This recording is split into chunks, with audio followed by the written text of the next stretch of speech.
Arc Raiders has been fully out for only a few months at this point, and while it is still quite new and getting developed, there has still been enough time for us to effectively analyze the Arc and how they function. The Arc appear very mechanical, but we should not allow their exterior to fool us. They exhibit a level of sophisticated behavior and learning that may even put them on par with many real-world predators.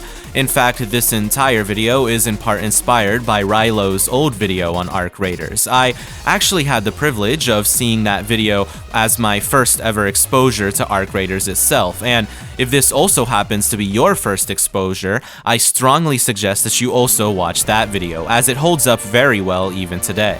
So without any further delay, this is a biological analysis of the Arc.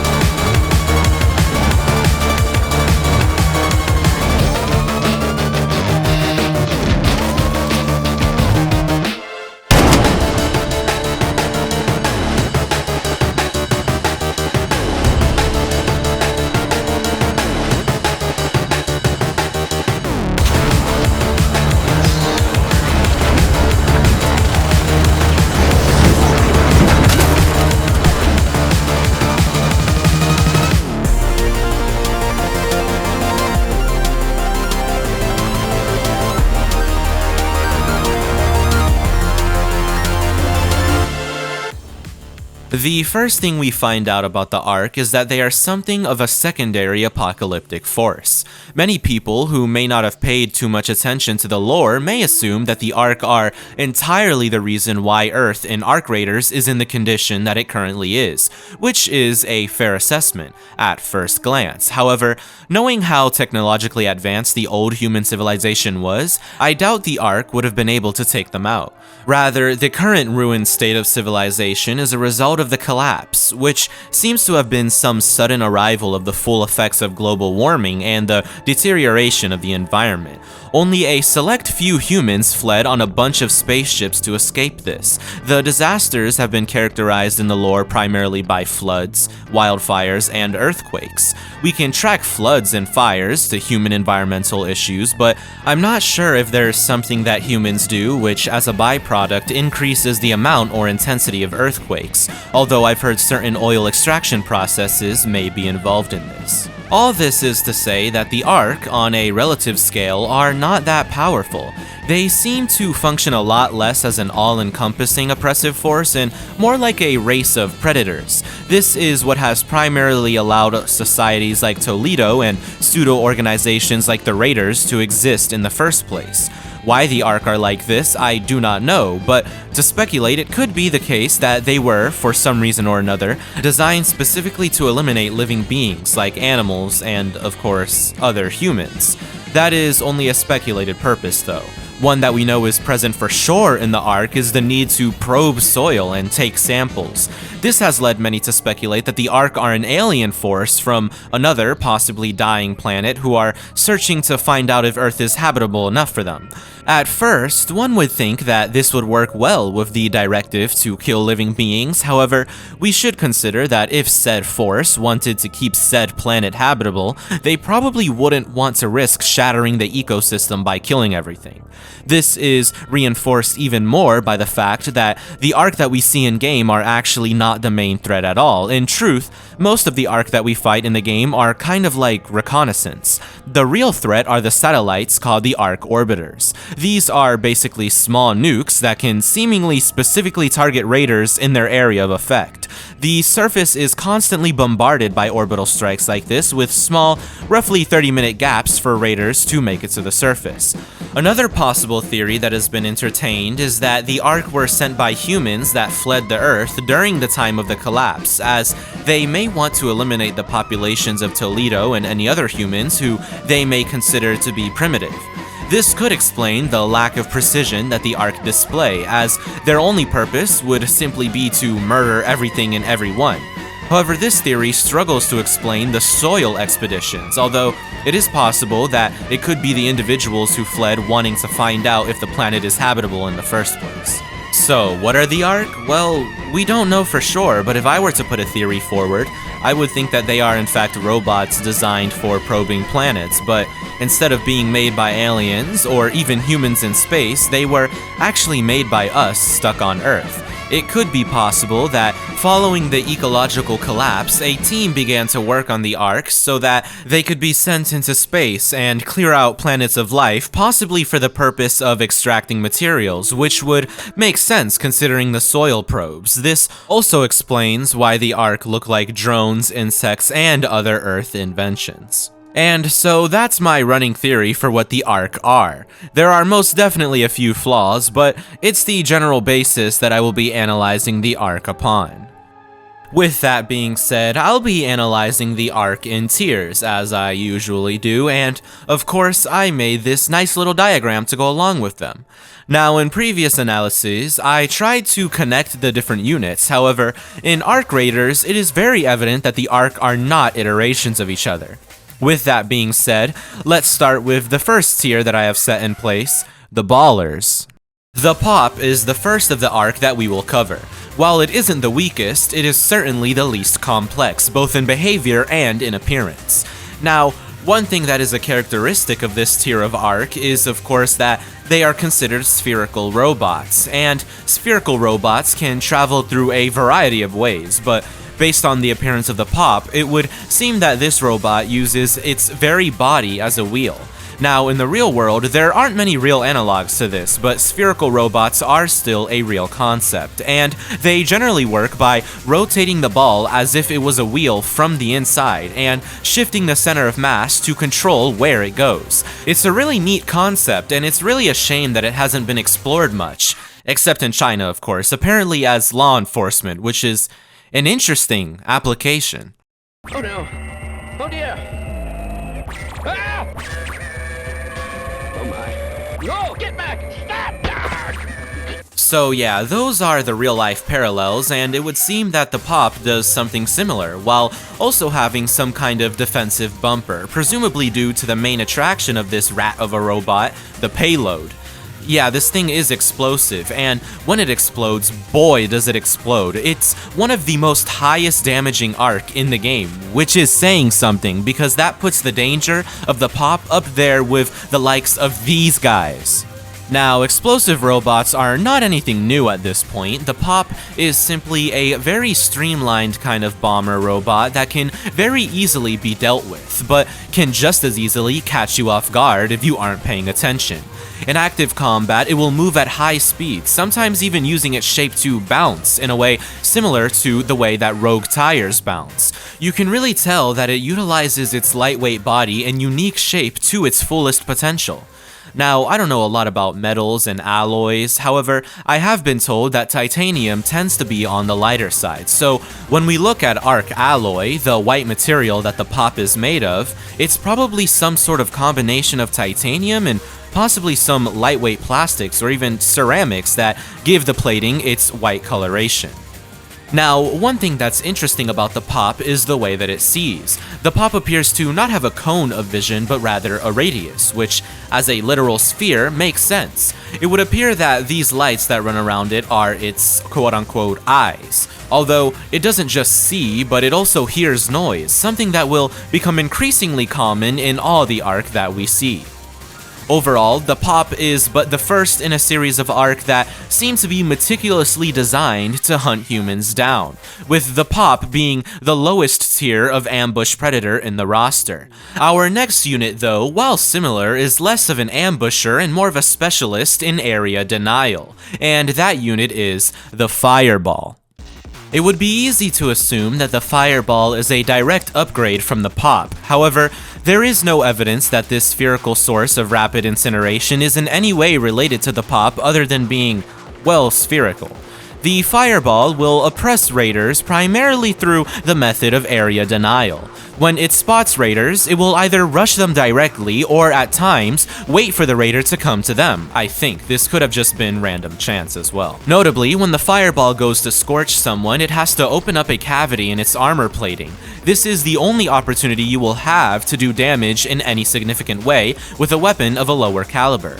When the fireball does open up, we see the same white plating that we've seen so far on the pop and that we will see on all the rest of the arc in this video. However, the fireball very obviously has a different kind of metal that surrounds its arc alloy, which is seemingly a reinforced version of it, possibly with some steel or tungsten or some other heavy metal.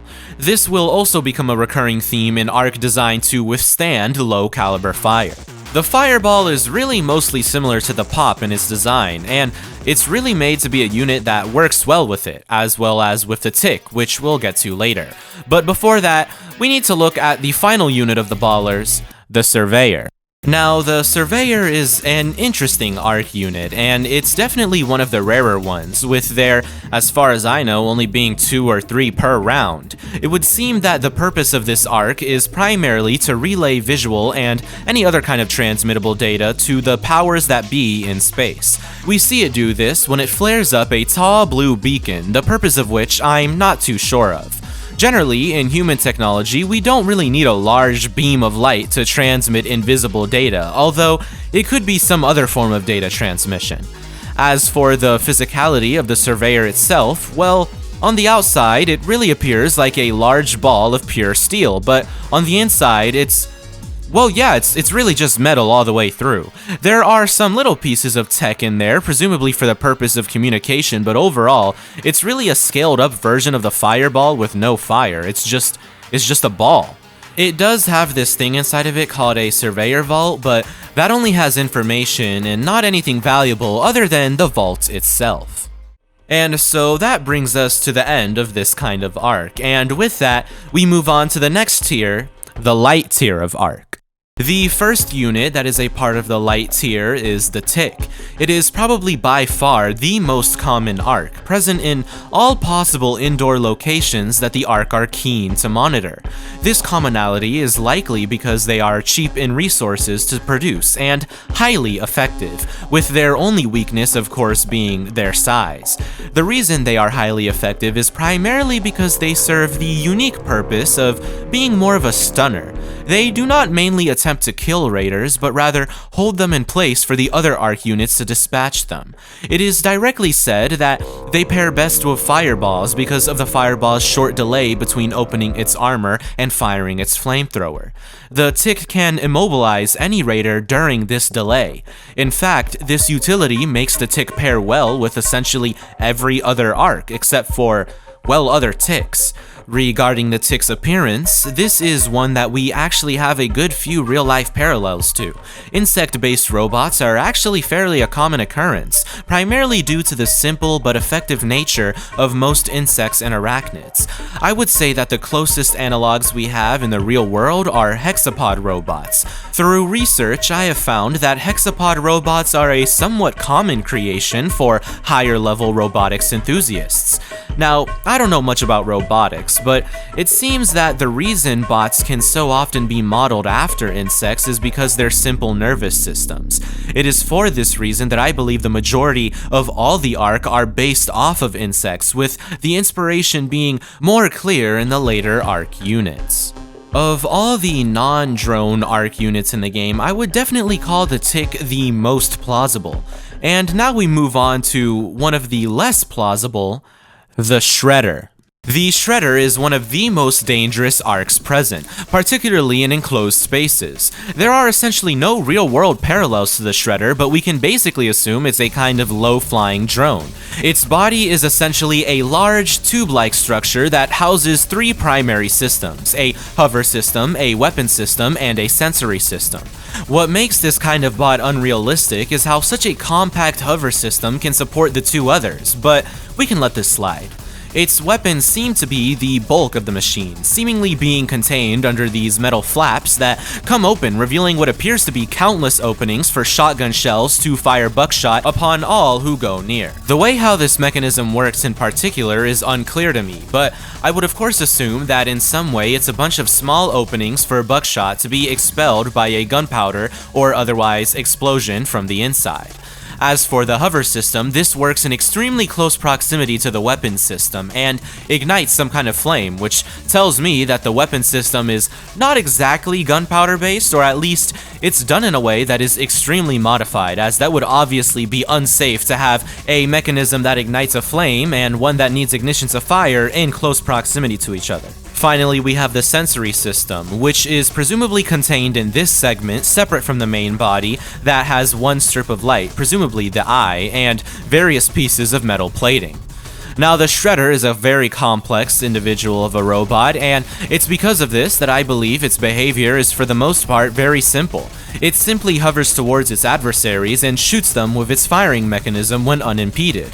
There is a kind of utilitarian beauty in this simplicity. It's the most basic behavior, and yet it's likely to be one of the most dangerous arc, rivaling even the Leaper, which it can achieve in terms of raw, unadulterated damage. And as with most arc, its simple behavior allows it to most easily pair with its contemporaries, one of these being our next arc, the turret. Now, the turret comes in two variations, one being a standard, fully automatic but lower damage variant, and another being a fortified, high-caliber sniper variation. These are pretty standard, having many real-world parallels in human militaries. Now, generally, turrets like this are most useful in naval activities, primarily for anti-air use. Generally, in an active military setting, a stationary and vulnerable turret would be a waste of resources, but in this situation, I would definitely call it more acceptable since it's not for combat against another organized force, but rather stray groups of raiders and other humans. Now, the arc turret seems to be based on some sort of hinge system, which I assume can rotate like this drawing I made. Additionally, based on a few turret cross-sections, I would have to assume that the ammo is located there behind the barrel. I assume this because while it would make more sense to place the ammo at the upper base of the turret so as to avoid an incident where the ammo explodes due to enemy gunfire, there is no feasible way for ammo to be loaded from there into the base without having a much larger space. Although it happens with all arc, I believe it is for this specific reason that the arc turret specifically explodes when it is shot. Alternatively, the arc sentinel seems to store bullets in a more standard way. It also has what appears to be a compensator at the end of its barrel, presumably to reduce recoil. However, I'm not sure why this would be necessary, as it does not rapid fire and is, of course, inhuman, so recoil isn't really a big deal for it in the first place. Now that we've moved on to arc that use real bullets and not buckshot, it's a good time to talk about ammo in this game. See, ammo is divided into 6 categories: light, medium, heavy, shotgun, and energy, as well as an extra one for the hole cracker. The 3 most important ones, however, are the first 3. See, ammo is not divided into particular calibers, and so because of that, I would roughly assume that heavy ammo is something like 50 caliber, medium being something like and light something around 22. These are all only approximations though, as the arc may use completely foreign calibers suited to their individual purposes. With this, we can say that the regular turret may keep a caliber similar to 22 LR, while the Sentinel might fire something similar to a 50 BMG. Keep in mind that when I say these things, I am approximating though, as I don't know much about bullet calibers in the first place. And so we reach the end of the light tier and start to reach the bulk of the Arc's forces, the drones. Now, the Snitch is one of the more interesting drone units as it's the most unique of the 4. The Snitch is a drone that utilizes only 3 rotors, which is a concept that is not often explored in drone technologies in the modern day, but definitely still has lots of documentation. Now, the usefulness of this in the Snitch is really lost on me, as in today's tricopter designs, they are usually built in a way that is for better portability and compacting, but of course, the Snitch seems to not be foldable in any way. Ultimately, the Snitch's tricopter nature may just be a result of the design philosophy of whatever or whoever designed it, or it may be useful for something else that I just don't know. Let me know in the comments if you have an idea. The Snitch, as its name suggests, is an ARC unit that is designed to scan large areas in search of hostile organisms in order to alert other ARC of their presence. This is done by sounding an alarm contained within it so that nearby drones and ARC units may be alerted, and also sending a signal similar to the one that the Surveyor sends to ARC satellites to send in a group of offensive drones, usually 2 Wasps and a Hornet, which we'll get to later. Now we know that the Snitch and the Surveyor from before have something in common, and because of that, we can now look at what the Surveyor and Snitch have in common in terms of what they drop upon death. With this comparison, I would assume that the material, called sensors, is what allows them to transmit data. Overall, the Snitch is one of the more basic ARC units, and similar can be said for our next one, the Wasp. The Wasp is the most common drone unit that can be seen on the surface, and its design shows why this is. I would call the Wasp the most effective design in ARC Raiders itself, and that's probably just because it's most similar to real, proven drone designs. See, this drone is what we would call a quadcopter, which is a craft that uses 4 rotors to engage in flight. The quadcopter has become the modern model for an unmanned aerial vehicle, UAV, that is small in scale. Now, it is unknown if any of the ARC are in any way directly controlled by some outside force, but if any of them were, this is the most likely candidate, as small quadcopters in general are great for being remotely controlled. This is likely not to be the case though, as not only are they too numerous to have individuals assigned to each one, but also we see that the Wasp has a kind of eye at its front that allows it to process visual information, seemingly in a way alternative to cameras. With this, I would like to propose that they use a system similar to echolocation, but with light rather than sound as the medium. The closest thing to this in the real world, as far as I have researched, is a concept called active photonic sensing. Essentially, I believe the Wasp and other ARC units see by sending out rays of light and reading the information that returns from this. I have no idea what this would really look like, and it is likely, considering that they are just machines, it would just be a bunch of code, but if I were to guess, I think it would be something similar to how these LiDAR gun games look, where everywhere the Wasp shines its light, it would be able to process the basic visual data as well as a bunch more data that isn't visual, such as whether it's looking at a biological or inorganic substance. Now, aside from the Wasp's vision, it also has many other features, ones which reinforce the insect-like theming of the ARC themselves. For one, it's literally called a wasp. I mean, it doesn't get more on the nose than that, but also, when it spots a target, the Wasp will actually generate a noise that sounds very similar to insects at night. Take a listen here.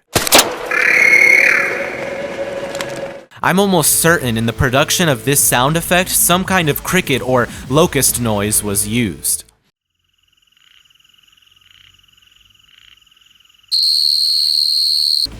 The Wasp is one of the most important units to ARC Raiders itself, as it's one of the first ones the player will encounter, and because of that, its behavior is rather simple. All it really does is patrol, as it's the single thing that all ARC, aside from turrets, have in common. The Wasp seems to really have been designed to teach the player how to hide from ARC units, as it has a clearly defined cone of vision and moves at a moderate pace, with little to no change in direction. In the lore, this is likely because it's just not that complex of a unit. However, in-game, it can produce a thrilling experience of just hiding while waiting for it to pass, as if it spots you, well, things will get a little loud. Overall, the Wasp is a greatly interesting unit, and an even more interesting thing about it is that it appears to have an upgraded variant, being modular in a way. This next unit is the Hornet. The Hornet is essentially the same as the Wasp, only being better armored and equipped. The Hornet is more designed to be an incapacitator. It's not meant to directly kill adversaries, but hold them in place with an electrical shock while units like the Wasp pick them off. Filling a similar role to the Tick, the Hornet often pairs well with ARC units like the Fireball, Pop, turrets, and really a majority of them all. And of course, as if it wasn't annoying enough, it has thick frontal armor, seemingly made from the same material as the Fireball and Surveyor. Because of this, at this point you probably already know that the easiest way to dispatch these units is to eliminate the 2 back rotors, as those were left unarmored. Why this is the case, I do not know. However, it likely has something to do with the cost that comes from producing such a common unit with so much of this metal. It could also have something to do with the weight or something, but I'm not exactly sure how that would work. Now, the Hornet is essentially equipped with an electroshock weapon, or as they are colloquially known due to the rapid rise of consumerism, tasers. Now, the way that tasers work is that they essentially fire cartridges that have a propellant and electrodes within them. When we look at the Hornet, this really checks out immediately. Just looking at its weapon, we can clearly see the resemblance it has with a taser, and so we can assume that it works in the same way, although the propellant that it uses is likely to be something that isn't that strong. Now, this could just be me getting used to the gameplay, but the electrodes that the Hornet fires really don't feel like they're going 180 feet per second. It could be that they use a propellant weaker than the nitrogen charges that the real-world tasers use. Hell, they could just be literally propelling them outward with air or a spring or something. Anything's possible. Let me know what you think. Overall, the Hornet retains most of the features that the Wasp had, the eye, the rotors, etc., even the behavior. However, our next drone, well, I guess you could say it adheres to a higher standard. This drone is the Rocketeer. From this point on, we enter a turning point where the Ark do nothing but get bigger and more dangerous, and this point begins with the Rocketeer. This massive drone is the largest airborne Ark that we've seen, barring anything like the Orbiters. It is donned completely in the reinforced darker Ark alloy that we've come to see in many Ark units. However, thus far, this is the largest quantity of it that we've seen. Damaging this unit with anything less than heavy ammo is a monumentally difficult task, as you'll have to hit the rotors, and even then it'll take a while. Your best bet is to use any heavy ammo and above, preferably a wolf pack or some other high explosive weaponry that can target this thing. Don't think that this means it won't retaliate though. The Rocketeer specializes in deploying high explosive weaponry of its own. It appears to have two quad launchers attached to a swivel extending down from its main body. These launchers bear most resemblance to the M202 Flash. This was an American rocket launcher that saw use in the Vietnam War and apparently the Cambodian Civil War, but I think we all know what makes this launcher so recognizable.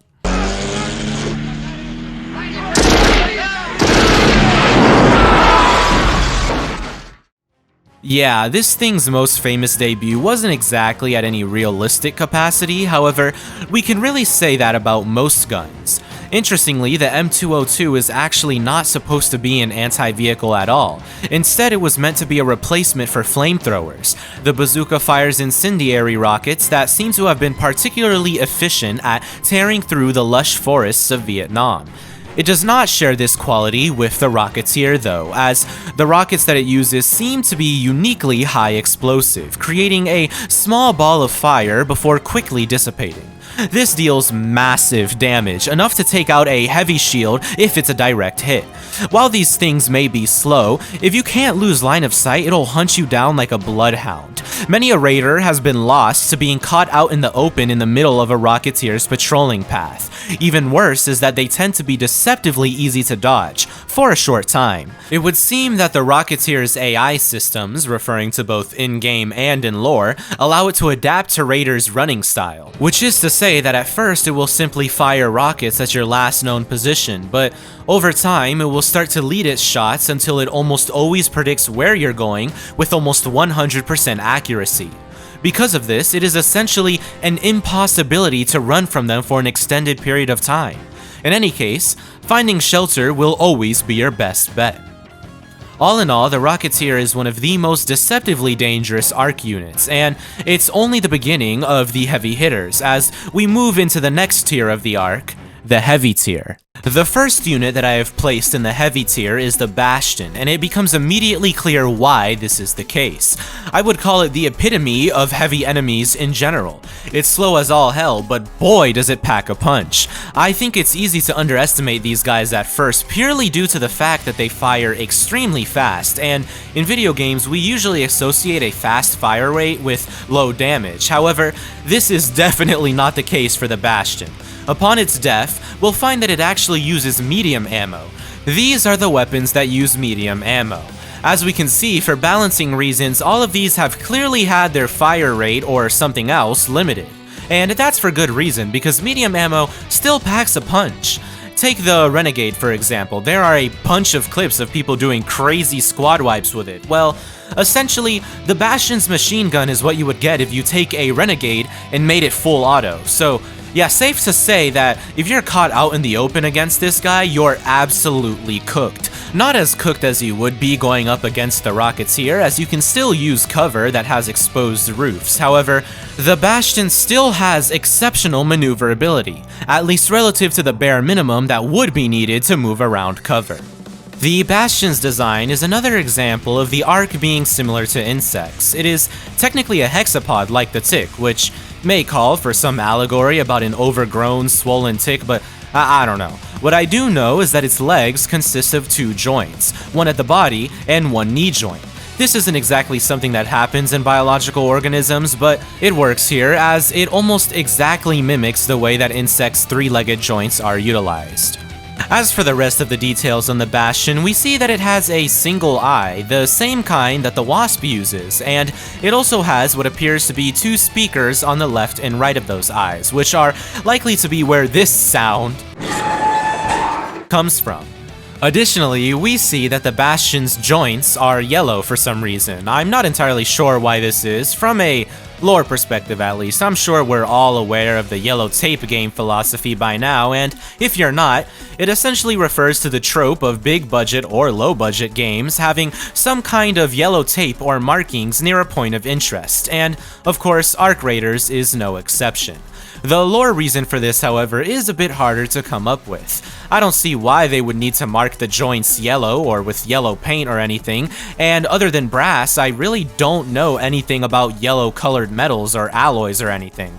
I have a guess, and that guess is the idea that those parts are flammable and thus labeled this way in production. This only, however, comes from the fact that the canister on the back of the Bastion is also marked yellow like this, and also the fact that the Bastions seem to be particularly susceptible to flame attacks, although that may just be because they can't move all that much.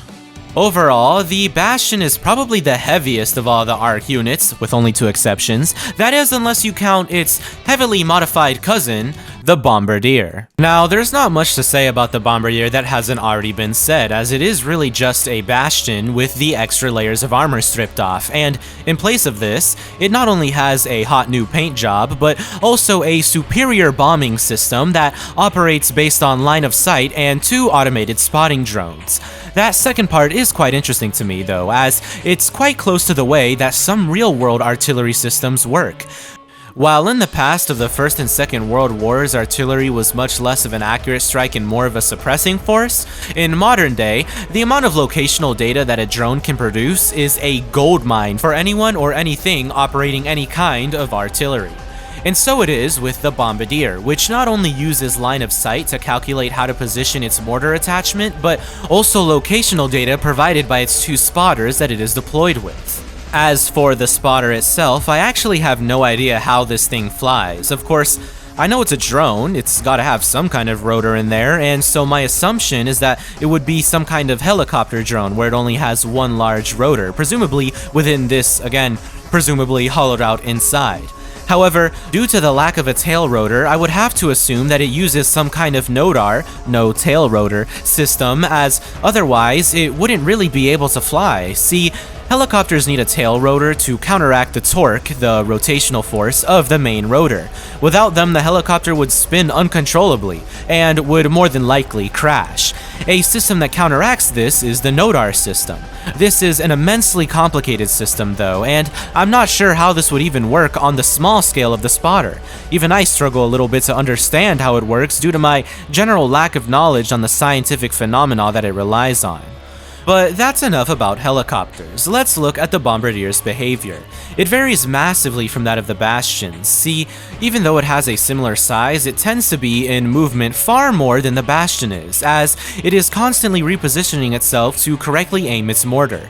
It also tends to try and get away from raiders, which is unusual for most Arc units, but expected.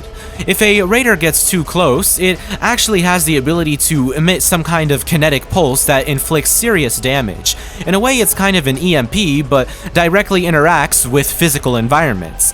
I'm not sure how this works, but I do know it appears in our next unit, the Leaper. The Leaper is the heavy arc unit with the greatest agility, surpassing even that of the Rocketeer, and that's not because of its normal walk speed, which is slightly faster than the Bastion, but because of its primary form of distance closing, its leap.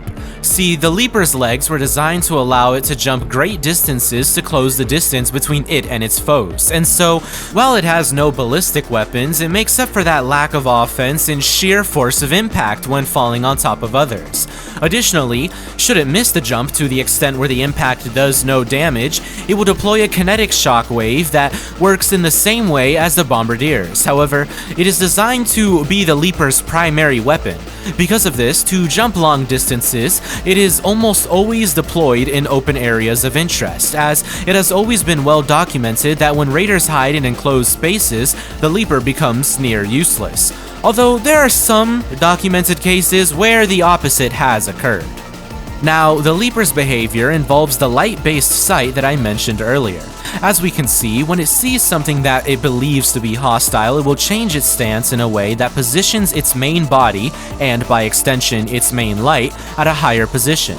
If we go off the model that I explained earlier, it would be doing this so that it may send more light rays to a farther distance so that it may process the information that it gets from the reflection of this light. Once it becomes fully aware of a hostile enemy, it will either begin to run forward or, if the distance allows it, it will use its legs, while assisted by a rocket engine on its bottom size, to close the distance between it and hostile units, or rush the hostile units with its own body. Regardless, if the hostile has not already been crushed, then it will activate its kinetic shockwave in an attempt to finish it off. If the hostile still lived through its attacks, it will repeat the process of distance closing followed by shockwave. Now, one thing that I find interesting about the Leaper is the rocket that it uses to propel itself. See, I have no idea where the fuel for this thing is stored. Maybe it's some kind of electricity, but a flame can clearly be seen, so it has to be burning something. However, whatever it's burning could not possibly be entirely contained within its small head, and so it's for this reason that I believe that the fuel is also contained within the Leaper's legs. This may also give an explanation as to why it jumps far less when it's missing a leg, even though it could with similar effectiveness. I believe with every leg it loses, it also loses fuel capacity, and thus it won't activate its rocket as often. Now, when we think of an insect that leaps, we most often think of the grasshopper. I mean, it's in the name. And the Leaper's legs are essentially designed in the same, or rather, in a much similar way as the grasshopper's back legs. It can also be compared to the jumping spider, whose legs are also designed in a similar way. Basically, its legs are folded in a particular way so that the kinetic energy that comes from the sudden unfolding of its legs will propel it great distances. This, combined with the rocket propelling it, has made the Leaper one of the most terrifying sights for raiders all across the Rust Belt, with Stellamontis being the only exception, although they already have their fair share of horrors over there. And with that, we come to the end of the heavy tier. However, the ARC have gone above and beyond in their offensive capabilities, and because of that, have provided us with one more tier to analyze, that tier which I have dubbed the Destroyer tier. The Queen is the first of the Destroyer tier and the largest ARC to ever be deployed against raiders. It is a 6-legged hexapod robot, like the Tick, but, well, way bigger. As its name suggests, it likely has some kind of dominion over the surrounding ARC units, although we can never see this with the Queen itself. That's reserved for the next unit. Now, the Queen's purpose seems to be to guard the Harvester from any raiders that may be interested in cracking it open. Now, I'm not sure why the Harvester goes down to the Rust Belt or what real purpose it serves. Of course, I know that for gameplay purposes it gives everyone on the map a goal, but lore-wise, it's just the masterminds behind the ARC sending down some of their most valuable equipment to be picked clean by whatever raiders happen to be passing by. I mean, sure, they put the Queen to guard it, but that just confuses me even more since it's just a blatant waste of resources. Clearly, there is some purpose that the Harvester serves that we don't exactly know of. If we consider its name, the Harvester, it seems that its purpose would be to collect some kind of advanced data, like the ARC probes. However, again, I don't know why blueprints for advanced weapons would ever need to be contained in such a thing. It is yet another mystery that the ARC pose that will likely be answered in due time. In the middle of that time though, you should let me know what you think in the comments below. As for the Queen itself, it's equipped with a wide arsenal of weapons, some standard, like its mortars, which have been seen on the Bombardier, and others completely unique, like an actual photon beam that ignites literally everything that it comes into contact with. As for those mortars, unlike the Bombardier, they are actually incendiary, which means not only do you have to worry about the impact and the direct explosion, but also the entire area that the mortar exploded on being set ablaze. This was probably implemented due to the Queen's main purpose, as it's not meant to be an offensive unit, but only a defense unit for the Harvester, and thus this weapon and the rest of its weapons really focus on area denial rather than offense. The same can actually be said for its next weapon, the laser beam. This concentrated beam of photons severely lacks maneuverability, however, it packs a serious punch as everything it touches immediately is set on fire. Now, in modern day, lasers aren't exactly used for this purpose. They're more seen in applications when needing to eliminate small aerial targets like UAVs or rockets. However, in the case of the Queen, I can see it realistically being implemented.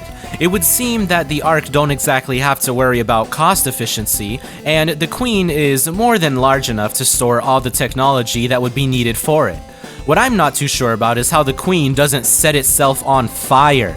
I know that the laser has a large cooldown, so it's not like it'll overheat or anything, but when we see the laser collide with the ground, we see it literally melts whatever soil, concrete, or metal it comes into contact with. It's possible that the mechanism that the Queen uses to fire in the surface area surrounding it is covered with a material even more sturdy than the Ark heavy metal that we've come to know so far, however, this is not directly confirmed. Aside from the mortars and the laser, the last weapon that the Queen has at its disposal is, well, itself.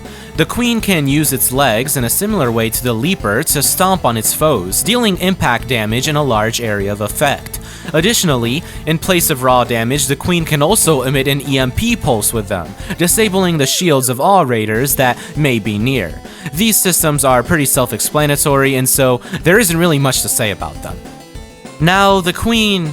it's a leader, sure, but well, it's not really what we would expect to be a leader of the Ark. Sure, it's big and it's loud and it's powerful, but ultimately, it's a sentry, and it's nothing that really goes out of its way to engage in combat. It's a line of defense. See, it would appear that this Queen is actually one of two variants. The Queen itself is definitely a defensive variant, and as for the offensive variant, well, that title is bestowed upon the MATRIARCH. The MATRIARCH is, as of now, the very pinnacle of Ark capability, and, of course, it's the one that I had to have an extremely close encounter with. This Ark unit has a wide range of abilities, including high explosive homing rockets, gas mortars, flashbang mortars, energy shields, and, of course, the ability to summon Ark at a moment's notice. It is that last one that really makes it deadly, as it can be seen casually summoning the likes of Rocketeers and Bombardiers, as well as basically all the lower tier Ark units like Ticks and Fireballs.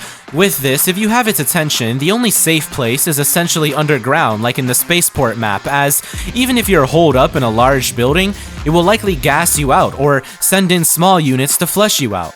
However, the fact that it relies so much on its children to protect it becomes its greatest weakness. As it happens with many offensive units, the ability to personally defend itself is what often leads to its downfall, as once raiders get into a position to avoid the constant summoning of all the Ark units, the fight becomes somewhat trivial.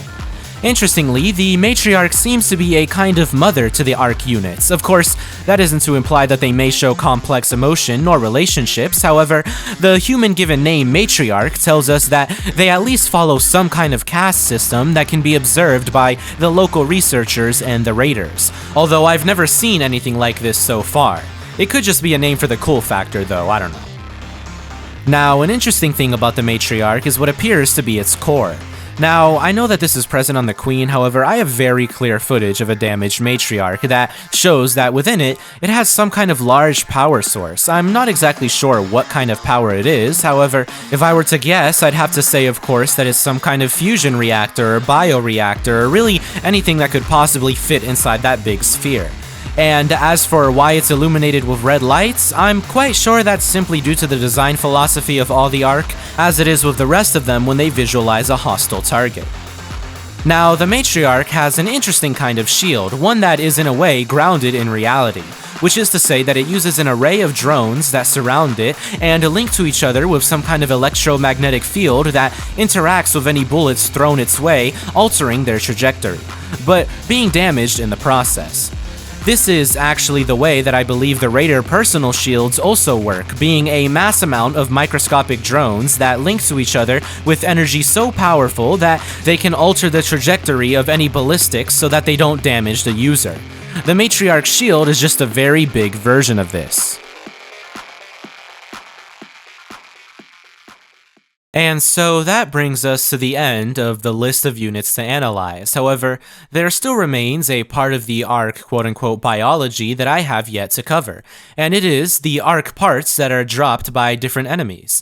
Now, I won't waste so much time on these since there really isn't much lore about them, so I'll do a kind of lightning round, although there will be no time limit, starting now. ARC Power Cell, the primary power source that all ARC operate on. ARC Alloy, the white-colored metal that we see in most ARC. ARC Performance Steel, presumably the darker, heavier metal that we see in heavier ARC. However, it's not dropped by the Surveyor or Fireball. ARC Thermo Lining, a soft material that may be resistant to high temperatures, possibly what the Queen uses to avoid melting itself. ARC Synthetic Resin, a useful resource that can be used as an effective adhesive or for making composite armor.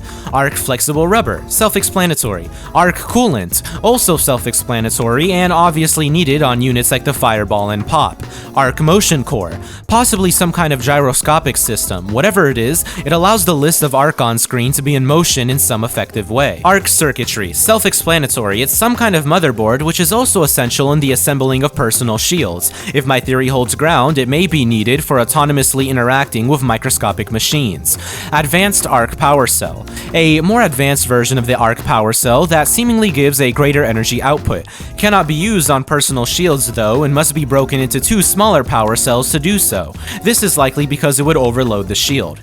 Magnetic Accelerator, a real kind of device that can be used to rapidly accelerate the speed of objects using magnetism, mostly known for their application in railgun technology. Tick Pod, I'm not entirely sure what this is, although it could be related to the Tick's main power source. Pop Trigger, this is likely the component of the pop that sends it the signal to explode. It's made out of a material so durable that it can withstand most of the explosions. Fireball Burner, this is presumably the part of the fireball that ignites the fuel that it burns to create an offensive flame.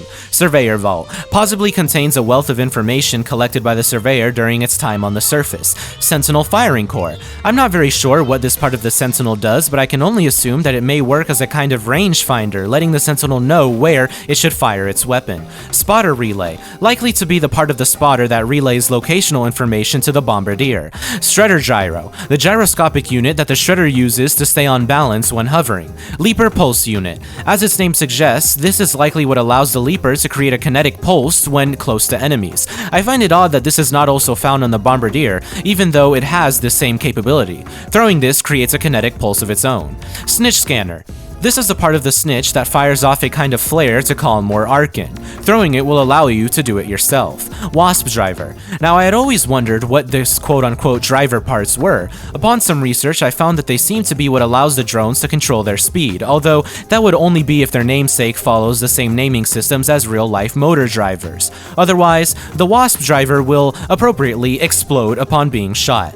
Hornet Driver. This is the Hornet's driver, however, it also seems to contain the cache of electrodes that the Hornet uses offensively. Throwing it creates a large field of electricity that stuns any biological targets. Rocketeer Driver. This bears a striking resemblance to the Leaper Pulse unit, although it likely serves the same purpose as all the rest of the drivers. Bastion Cell. This is likely to be the Bastion's own unique power source, although I cannot say for sure, as when it's recycled, it only yields some mechanical parts and alloy. Bombardier Cell, same idea as the Bastion Cell, it looks far thinner though.